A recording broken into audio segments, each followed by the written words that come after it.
ഒരു കഥ പറയാം. ഒരിക്കൽ ഒരു അച്ഛനും കുട്ടിയും കാട്ടിലൂടെ നടന്നു പോവുകയായിരുന്നു. പോകുന്ന വഴിയിൽ നല്ല ഫലം കായ്ച്ച് താഴ്ന്നു നിൽക്കുന്ന ഒരു മരച്ചില്ല കുട്ടിയുടെ കണ്ണിൽപ്പെട്ടു. അവന് അത് ഒടിക്കണമെന്ന് തോന്നി. കുട്ടി അച്ഛനോട് പറഞ്ഞു, എനിക്ക് ആ മരക്കൊമ്പ് ഒടിച്ചാൽ കൊള്ളാമെന്നുണ്ട് അച്ഛാ, ഞാൻ അതിനൊന്ന് ശ്രമിക്കട്ടെ. ഇത് കേട്ട അച്ഛൻ പറഞ്ഞു, അതിനെന്താ മോനെ, നീ ഒടിച്ചോളൂ, നിന്നെക്കൊണ്ട് സാധിക്കും. ഇത് കേട്ടപ്പോൾ അവന് സന്തോഷം തോന്നി. അവനേക്കാൾ ഉയരത്തിലാണ് മരക്കൊമ്പ് നിൽക്കുന്നത്. കുട്ടി മരക്കൊമ്പ് പിടിക്കാനായി ചാടി. എന്നാൽ അവൻ പരാജയപ്പെട്ടു. അവൻ വീണ്ടും ശ്രമിച്ചു, പരാജയപ്പെട്ടു.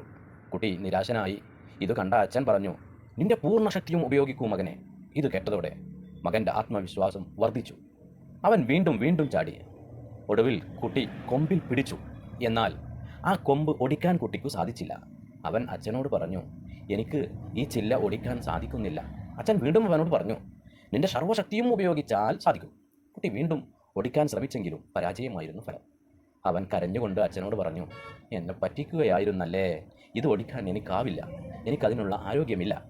അച്ഛൻ അവനെ സമാധാനിപ്പിച്ചുകൊണ്ട് പറഞ്ഞു, നിന്റെ സർവ്വശക്തിയും ഉപയോഗിക്കാനാണ് ഞാൻ പറഞ്ഞത്. നിന്റെ അച്ഛനായ ഞാൻ നിന്റെ ശക്തിയല്ലേ.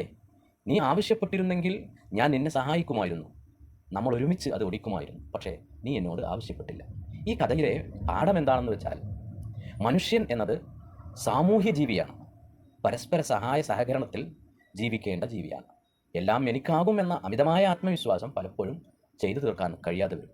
അപ്പോൾ നമുക്ക് നമ്മുടെ ചുറ്റുഭാഗത്തുള്ള സഹായങ്ങളെ നമ്മിലേക്ക് അടുപ്പിക്കാൻ വേണ്ടത് നാം ചെയ്യേണ്ടതുണ്ട്.